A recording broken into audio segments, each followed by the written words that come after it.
Už takmer 100 rokov beží náš školský kolotoč 1. septembrov, zimných, jarných a letných prázdnin, rozdávania vysvedčení, besiedok a slávnostných akadémií.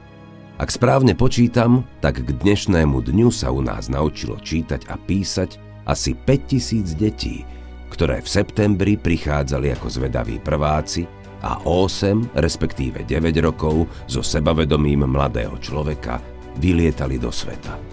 Mnohí sa k nám vracajú už ako zrelí ľudia, aby sa podelili so svojimi úspechmi, ale aj smútkami, tak ako to robíme, keď sa vraciame domov. Domov sú ľudia, ktorým na nás záleží. A nám záleží na našich deťoch, ktoré nám zverili ich rodičia, častokrát tiež naši bývalí žiaci.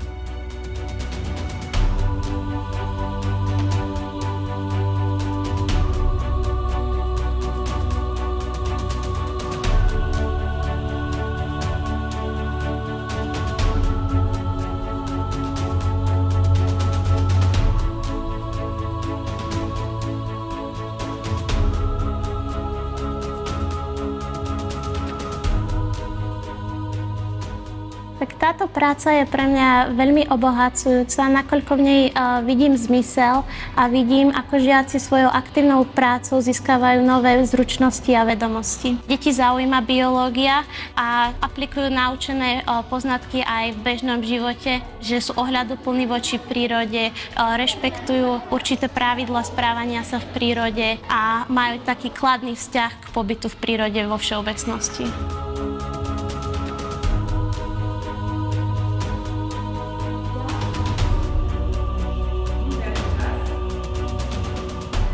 Rada učím na tejto škole práve preto, že tie naše deti, ktoré sem chodia, sú autentické, cítia sa tu slobodné, chodia sem veľmi radi a tým pádom sa mi veľmi dobre s nimi spolupracuje.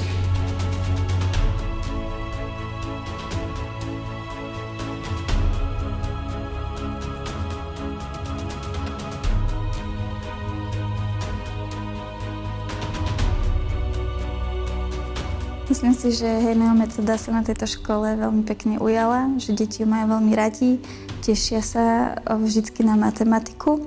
Vždy, keď si vysvetlíme nejaké nové prostredie, tak je to veľmi dobre prijaté. Prostredia, ktoré sú veľmi obľúbené medzi deťmi, je prostredie Dedo Lesoň alebo vláčiky, pri ktorých si deti porovnávajú rôzne dĺžky a vedia to potom využiť aj pri zlomkoch, alebo taktiež manipulácia s kockami. Tam si deti rozvíjajú priestorovú predstavivosť a taktiež sa hrajú na takých architektov.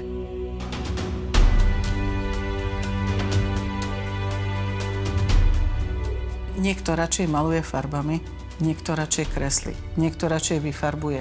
Niekto sa chce viacej spýtať, že aké to mám spraviť. Ja napríklad im na interaktívnej tabuli pustím obrázky, takto sa dá spraviť myška, takto sa dá spraviť z listov ješko, takto sa dá spraviť motýlik a proste môžu si vybrať. Niektorí nechcú inšpiráciu, rovno mi povedia, ja viem, ja si to idem takto spraviť, tak to nechám tak spraviť. Prípadne, keď má niekto z nich veľmi dobrý nápad, tak niektorým deťom poviem, že choďte sa pozrieť, teraz prerušíme prácu na chvíľku a choďte sa pozrieť, čo zatiaľ spravili vaši spolužiaci. Možno aj vám niečo napadne, že by ste chceli niečo také pekné spraviť a necháte sa inšpirovať. Raz, keď to dieťa použije farby, keď ich mení, keď ho vyfarbí celý a čokoľvek na ňom malovalo, tak ten výkres bude nakoniec pekný.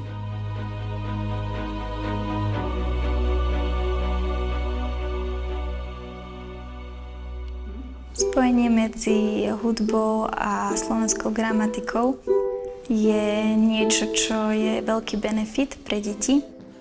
Cez hudbu vlastne pociťujeme nejaké emócie alebo nejaké zážitky. Môže to v nás vyvolať určité spomienky a to sa snažím aj deťom dať. Čiže tým, že keď spolu spievame, hráme alebo rôzne tvorivé techniky robíme, častokrát počujeme deti, ako si pospevujú tú pesničku, ktorú sme sa naučili a v spojení s vybranými slovami, čo je celkovo ťažké učivo na zapamätanie si, tak im to pomáha a vidím v tom veľmi veľký benefit.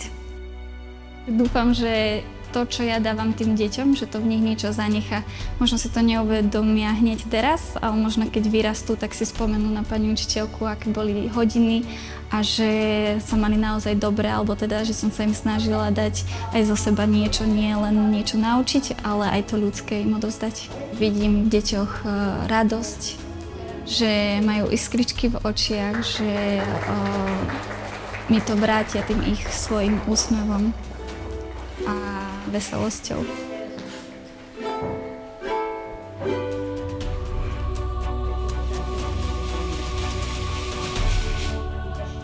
Veľmi zaujímavé pre mňa aj pre deti je to, že využívame tvorivosť. Jednak učiteľ využíva svoju tvorivosť a sám sa rozhoduje, čo z toho, čo zo seba tým žiakom dá a čo mu ich bude viesť. A samozrejme v neposlednom rade aj tvorivosť tých detí a tá okamžitá radosť z toho, čo si práve vytvoria, čo si prinesú domov zo školy a ten ich výrobok, ktorý sa im podarí vlastnými rukami vytvoriť. Čiže využívať svoje ruky, to je na tomto pekné. Škola sídli vo funkcionalistickej budove postavenej pre účely vzdelávania v medzivojnovom období. Budova má jedinečné, nezameniteľné čaro. Svetlé triedy a priestranné chodby v spojení s mohutným schodiskom, ktoré prepája všetky poschodia, poskytujú našim deťom dostatok priestoru na učenie, oddych, ale i zábavu. Priestory prešli hlavne v poslednej dekáde modernizáciou. V triedach pribudli interaktívne tabule, vybudovali sa moderné učebne biológie, chémie, cudzích jazykov, dielne. Chodby využívame na aktívny oddych počas prestávok pri pingpongu alebo stolnom futbale. Ja telesnú výchovu učím veľmi rada práve preto, že vidno veľmi rýchly výsledok mojej práce, to snaženie a keď niekedy nie aj ten výsledok, ale to snaženie je veľmi evidentné u mnohých žiakov a to sa veľmi ráta. Dnešný svet sa rýchlo mení. Menia sa požiadavky na to, čo je potrebné vedieť, mať. Čo sa však nemení, je to, že sa všetci radi vraciame tam, kde boli k nám láskaví, vyžadujúci, oceňujúci, chápajúci, počúvajúci, povzbudzujúci, jednoducho domov. A my sme druhý domov našich detí. Ja milujem deti, aj preto vlastne som sa rozhodla dať sa na kariéru Ámosky, ako sa hovorí, učiteľky. A aké to je manažovať? Ja si myslím, že ako manažovať rodinu. Každý potrebuje lásku, ale aj nastavenie hraníc, pochopenie, porozumenie a to sa snažím vniesť do ducha tejto školy.